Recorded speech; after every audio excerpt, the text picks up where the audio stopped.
Anggota DPRD Provinsi Jawa Tengah, beliau Ibu Hajah Siti Rosidah SAG. Yang kami hormati Wakil Bupati Cilacap, beliau Bapak Syamsul Aulia Rahman SSTP MSI. Yang kami hormati para Ketua Badan Otonom NU Kecamatan Cilacap Tengah beserta segenap peserta Dikpol yang berbahagia. Puji syukur marilah kita panjatkan kepada Allah Subhanahu wa Ta'ala atas segala nikmat yang telah Allah cukupkan pada kita. Lagu Indonesia Raya. Kepada sahabat saudari Suwanti dipersilakan menempati posisi. Warahmatullahi wabarakatuh.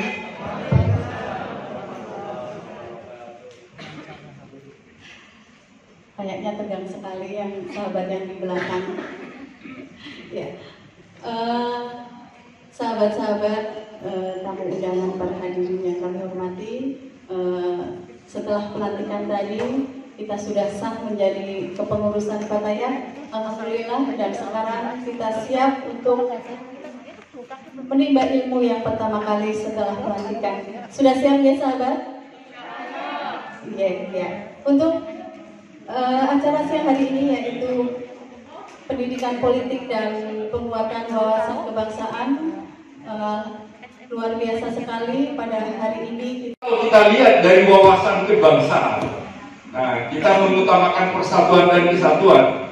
Oh iya, walaupun dia minoritas, tapi beragama itu kan dijamin oleh negara.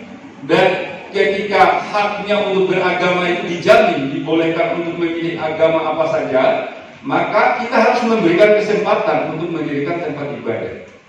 Karena bagaimana mungkin orang berhak memilih agama sesuai dengan keyakinannya, tapi tidak diberikan tempat untuk melaksanakan ibadah atau mendirikan tempat ibadah. Nah, maka kita kemudian berpikir, oh iya, kita ini Indonesia ini beda agama, sehingga siapapun boleh mendirikan tempat ibadah. Nah, tentu ada syarat-syarat dan aturan yang ada di dalamnya, tapi prinsip dulu bahwa oh iya boleh orang mendirikan tempat ibadah walaupun dia minoritas. Persatuan dan kesatuan. Ya, slide berikutnya. Sejarah kita dan saya kira NU juga bagian dari sejarah. Banyak tokoh-tokoh NU yang melahirkan bangsa ini. Nah, sejarah kita dulu pada masa penjajahan itu kita pernah mengenal yang namanya politik penjajah yang disebut dengan divide et impera. Jadi politik memecah belah. Maka dulu raja-raja itu sering bertempur antara raja yang satu dengan raja yang lain, sama-sama Nusantara, sama-sama Indonesia. Bahkan kadangkala antara putra mahkota dengan raja itu berkelahi karena memang sengaja dipecah belah oleh penjajah. Ini anak sudah lelah, sudah ngantuk, sudah bosan, atau karena apa ya? Semangat lagi ya, insya Allah nanti yang baris pertama dapat unta, baris kedua dapat sapi, baris ketiga kambing, terakhir dapat apa kira-kira? Dapat ayam, dan telurnya aja gitu. Alhamdulillahirabbil alamin wassalatu wassalamu ala asyrofil anbiya'i wal mursalin sayyidina Muhammadin wa ala alihi wa ashabihi ajma'in. Qala rabbi shrah li sadri wa yassir li amri wahlul 'uqdatam min lisani yafqahu qawli. Amma ba'du. Yang kami hormati, yang kami banggakan Bapak Khairuddin SHMH, Kepala Badan Kesbangpol Provinsi Jawa Tengah. Yang kami hormati Mbak Yusaya, Mbak Hajah Siti Rosidah. Saya kalau berbicara Mbak Ros, panggilnya Mbak Ros lah, kayak rebutan film Ipin ya, Kak Ros. Ini sesuatu hal yang kaitannya dulu saya minta Mbak. Saya minta dalam artian ibaratnya untuk masyarakat Cilacap yang 1,9 juta jiwa itu minta Mbak jangan hanya fisik saja, yang dibangun itu kan bangunan jiwanya dan bangunan raganya. Saya hormati dari Kesbang Kabupaten Cilacap Bu Titi, terus kemudian Pak Sekcam turun dari FWC, sahabat Ansor, sahabat Ibnu, ibu-ibu semuanya pengurus Fatayat Kabupaten Cilacap maupun juga pengurus cabang Cilacap Tengah, semuanya saja yang tadi baru dilantik dan hadirin semuanya ibu.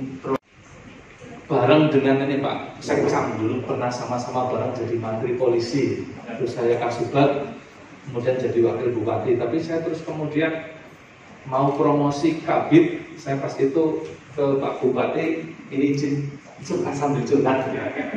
Pas itu saya mau dipromosikan ini Pak Kabar, mau dipromosikan untuk jadi Kepala Bidang, habis Kasubat. Tapi pada saat itu saya mindernya apa? Masih junior, terus kemudian secara kepangkatan dan senioritas masih di bawah, banyak yang belum promosi. Saya masih sama-sama S2. Nah, pengabdian di wawasan kebangsaan itu sebenarnya implementasinya nanti banyak sekali. Tadi sudah disampaikan oleh Pak Kaplan, implementasi yang secara formal menjunjung tinggi NKRI Persatuan Kesatuan itu adalah sesuatu hal yang memang wajib. Akan tetapi ketika kita mencintai Kabupaten Cilacap saja, itu adalah bagian dari wujud wawasan kebangsaan. Jadi sahabat-sahabat semuanya yang saya hormati, yang saya banggakan, ini hampir mayoritas yang hadir itu adalah sahabat-sahabat Fatayat. Fatayat itu kalau bicara adalah usia muda, terakhir 30 Ansor, masih usia 40 itu dikatakan masih dalam usia produktif. Jadi kalau berbicara, saya pernah baca buku namanya Psikologi Kehidupan. Ada fase umur usia sekolah menengah pertama sampai dengan usia perguruan tinggi itu dikatakan lagi proses mencari jati diri. Lagi istilahnya mencari jati diri. Ada 2 fase itu. Mungkin ada yang masih punya anak, sudah punya anak yang dewasa ya, mulai disekret. Biasanya penyakitnya adalah satu, rasa ingin tahunya sangat tinggi.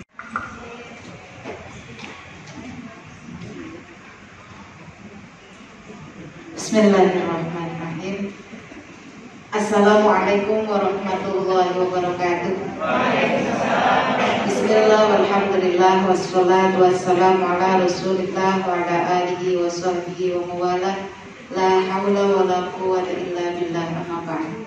Sahibul fadilah wal karamah, para alim ulama, sesepuh sabini sepuh, wabil khusus yang kita cintai, kita banggakan, rawuh di tengah kita, Kepala Badan Kesbangpol Provinsi Jawa Tengah. Ini pucuk pimpinannya, Cilacap luar biasa, diberi kehormatan dirawi langsung oleh Pak Kepala Dinas. Pak Herudin ini tadi bercerita, ternyata kalau saya lihat ini adalah calon pemimpin yang sangat luar biasa. Sekarang sudah pemimpin, tapi saya lihat insya Allah ke depan adalah calon pemimpin idaman kita semua. Pak Samsul Aulia Rahman ini masih muda, pendidikannya sudah S3, ekonominya mapan, pribadinya menarik, istrinya cantik, seorang dokter. Ternyata ibunya ini juga anggota Fatayat, pengurus cabang Fatayat NU Kabupaten Banyumas. Banyumas itu jadi satu, karena ketika di Cilacap kadang-kadang jaringan Banyumas, ketika di Banyumas jaringan Cilacap. Nah, ketika kayak gitu kadang-kadang kenapa? Karena saya ini harus merasa tidak hanya milik Cilacap karena saya juga beli dari Mas Boro pun. Sebagian hati kami tertambat di Cilacap, luar biasa. Bicara tentang realitas yang ada di kita, mungkin lebih pada pendidikan politiknya apa seperti apa, karena memang saya basisnya adalah politisi perempuan, gitu. Hari ini ketika saya berhadapan dengan Fatayat, ini saya anggap menjadi kelompok muda, karena kan dari usia setelah ilmu IPPNU, ibu mudanya itu ya Fatayat ini. Fatayat ini yang usianya itu sebelum 40 tahun. Saya kira ini termasuk titik di zaman now lah, masih cantik-cantik. Ini saya lihat tadi di belakang itu juga kayaknya masih usia kayaknya baru 17-an tahun kira-kira. Tentang wawasan kebangsaan di kita adalah merupakan cara pandang kita, cara pandang bangsa Indonesia terhadap diri dan lingkungannya, yang ini dasarnya adalah persatuan dan kesatuan berdasar kepada PBNU kampanye kita bikin. Nah, PBNU itu apa? Pancasila, Bhinneka Tunggal Ika, N-nya NKRI, satunya Undang-Undang Dasar 45. Ini gampangnya karena kita itu dari Nahdlatul Ulama. Kalau bilang PBNU itu pengurus besar Nahdlatul Ulama, tapi singkatannya ternyata adalah dasar negara, dasar dalam kita sebagai warga negara yang baik. Pancasila, P, B-nya Bhinneka Tunggal Ika, N-nya NKRI, U-nya Undang-Undang Dasar 45. Kalau kita jadikan sebagai dasar negara untuk mengambil keputusan, pasti Pancasila, Undang-Undang Dasar 45 dan ke bawahnya hierarkinya sama sesuai. Tapi dalam konteks ini saya hanya memudahkan mengingatkan. Nah, ini TikToknya ini luar biasa. Nah, ini jamaah TikTokiyah. Nah, sekarang saya kepingin menyel-yelkan. Kalau tadi itu ketika Pak Khairuddin dan Pak Wagub kesini itu disambut dengan lagu yang sangat kita cintai dan menggema. Ini luar biasa. Kita diteriakkan NKRI, pasti jawabannya Pancasila, jawabannya Nusantara, jawabannya Bhinneka Tunggal Ika, jawabannya. Nah, ada yang satu yang masih menjawab, alhamdulillah. Jadi empatnya nggak boleh ditinggal salah satunya, karena yang namanya wawasan kebangsaan itu adalah cara pandang bangsa Indonesia terhadap diri dan lingkungannya, terhadap bangsa negaranya, tentang kesatuan dan persatuan didasarkan pada 4 pilar bangsa Indonesia, yaitu disangka dengan PBNU. Gampangnya gitu aja: Pancasila, Bhinneka Tunggal Ika, NKRI, dan yang terakhir Undang-Undang Dasar 45. Maka yang tadi Bhinneka Tunggal Ika jawablah dengan selamanya. Ada satu lagi salam yang disampaikan oleh Pak Khairuddin. Nanti Pak Khairuddin biar menyampaikan salam Pancasila. Ya, jadi saya kemarin ketemu di kantor DPRD Provinsi Jawa Tengah. Pak Khairuddin menyampaikan salah satu salam, yaitu salam Pancasila. Nanti beliau biar jadikan sebagai bonus atas pertemuan kita hari ini. Bersama-sama ya, Mas. Nanti dibikin video bisa untuk konten PAC Fatayat NU Kecamatan Cilacap Tengah. Ini luar biasa. Siapa kita? Indonesia. NKRI? Pancasila? Nusantara? Bhinneka Tunggal Ika? Tepuk tangan untuk kita semua. Silahkan duduk kembali. Nah, ini saya hanya kepengen memberikan bonus kepada yang kayaknya sudah. Terima kasih ketika ada Banom NU yang dengan bangga di depan rumahnya dipasang plang. Entah itu pengurus Fatayat, pengurus Muslimat, pengurus MWC, dan yang lain itu bangga, senang. Artinya apa? Menyampaikan kepada masyarakat bahwa saya adalah bagian dari organisasi. Begitu, delentok ke misi ikut bang. Kadang-kadang masih ngisi-isin loh. Jadi ada beberapa yang ikut pengurus isin. Nah ini ketika ada pengurus terus kemudian semangat untuk pasang plang, insya Allah saya bantu. Terus yang selanjutnya kaitan dengan dari sahabat Kalyani, ini hal yang luar biasa. Salut punya cita-cita seperti Mbak Ros. Sederhananya seperti ini, Mbak. Kenapa sih saya kemudian sudah enak nyaman di mungkin saya sisi laki-laki, tapi tak sambungnya dari sisi perempuan. Saya mungkin sudah nyaman enak di posisi karir.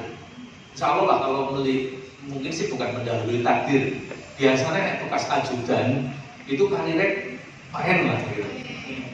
Artinya terus kemudian saya kenapa kemudian ditawari politik yang itu kemudian politik itu misteri, periode berikutnya itu misteri ya Pak. Artinya apakah kita masih dapat aman ataupun tidak. Tapi kemudian saya sepakat dengan Pak Ros bahwa politik itu kita punya niat baik. Didahului dengan awal niat baik, saya ingin memperjuangkan warga perwakilan.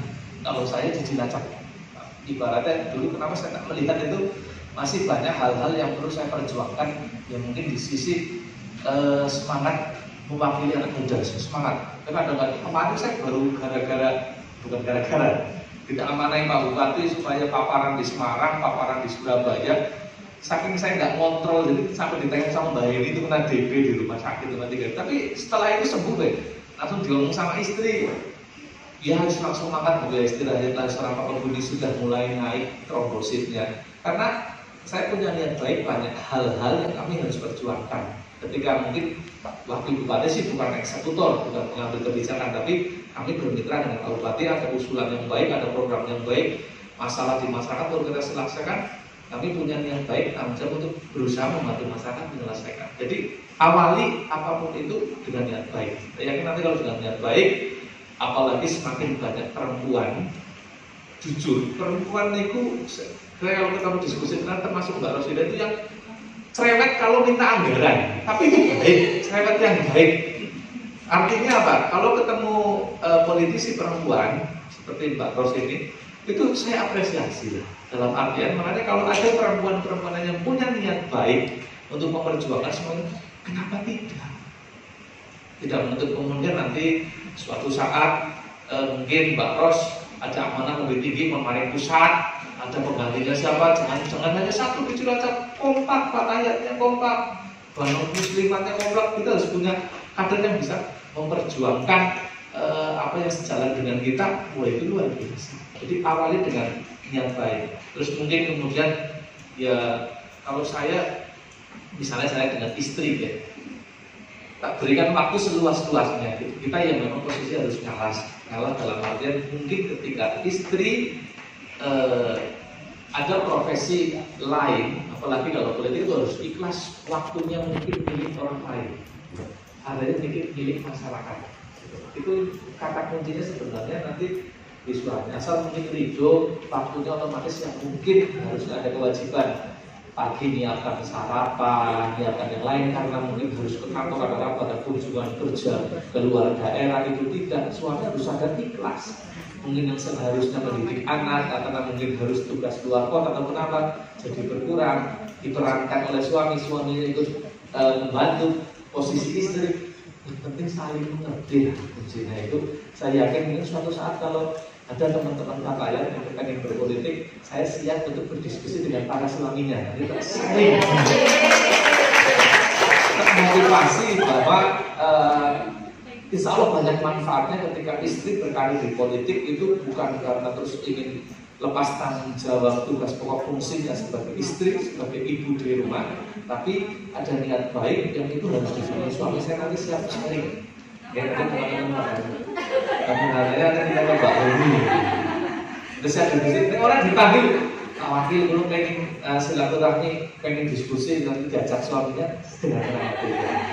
Itu mungkin jawaban dari saya. Nanti Pak Kapan ataupun kalau sudah pasti kita jawab. Monggo. Ceritanya saya kira panjang memang, tapi kita tidak akan mengulang cerita itu. Yang jelas memang luar biasa. Kalau saya sih lebih melihat masyarakat kita cukup kritis ketika ada hal yang baru.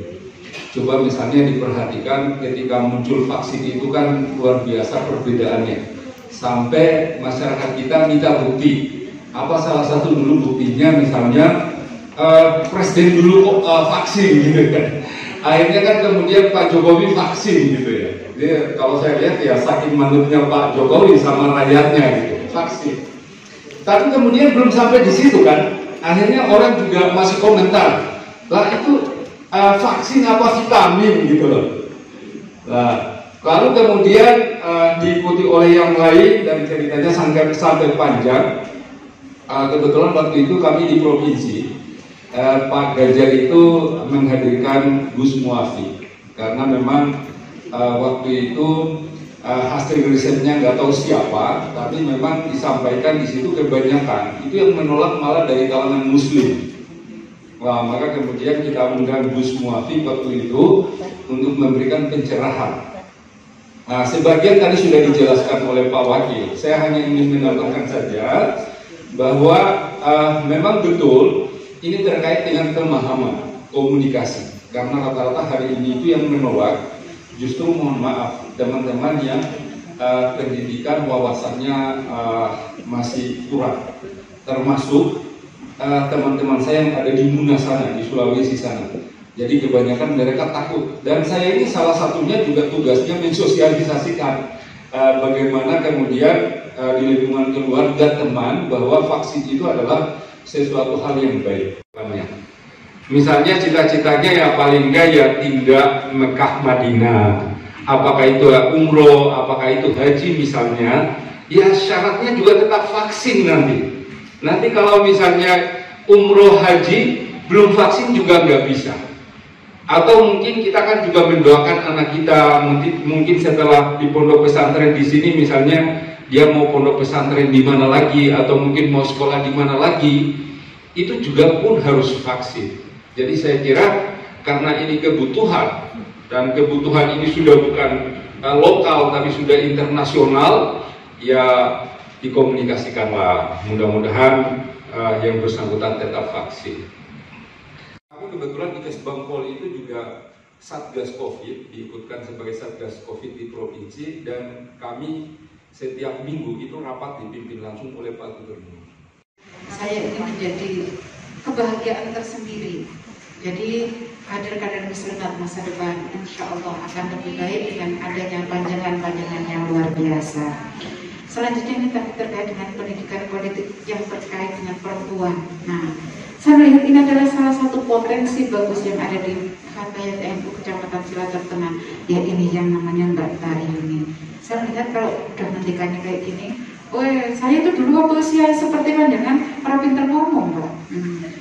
Kalau Rian kayak gini sudah mungkin menyiapkan beberapa materi, bisa jadi ketika assalamualaikum materi hilang, bisa jadi begitu. Nah, kepandaian dalam menyampaikan pendapat, merespon atas apa yang disampaikan oleh masyarakat, ini step by step, learning by doing. Begitu juga kalau saya sampaikan sebagai politisi perempuan, saya sangat sepakat sekali dengan Pak Samsul ini. Semua diawali dari rumah, ya. Semua diawali dari rumah. Insya Allah dengan dialog yang baik antara suami dan istri, saling memahami, saling mensupport, insya Allah ini menjadi bekal yang baik untuk panjenengan jika berkenan turun di area publik, tidak hanya sekedar menjadi politisi, tapi di wilayah manapun. Kalau kita sudah sama komitmennya dengan suami, dengan istri dengan suaminya, insya Allah apapun yang dilakukan itu akan menjadi baik, karena kemana-mana itu sudah atas izinnya. Sama seperti saya ini suaminya orang bank. Suami saya itu namanya Muhammad Setiawan, sekarang di Bank Jateng cabang Semarang, ada di kantor cabang utama.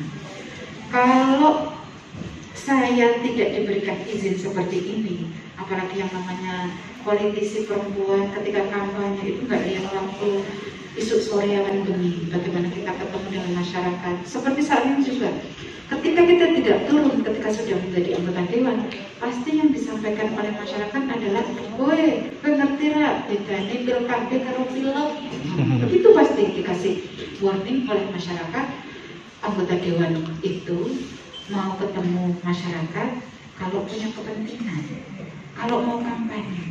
Maka hari ini kami pun datang di tahun 2021 masih ada yang melihat, itu Presiden paling punya kepentingan nanti 2024. Itu pasti ada stigma kayak gitu, ada. Karena masyarakat, bahasa kita itu pasti ada yang berkonotasi positif maupun negatif. Tapi kita harus sudah mau melakukan apapun, tidak usah melihat yang negatif. Lihatlah menjadi suatu hal yang positif, termasuk penjenengan berjuang di Fatayat.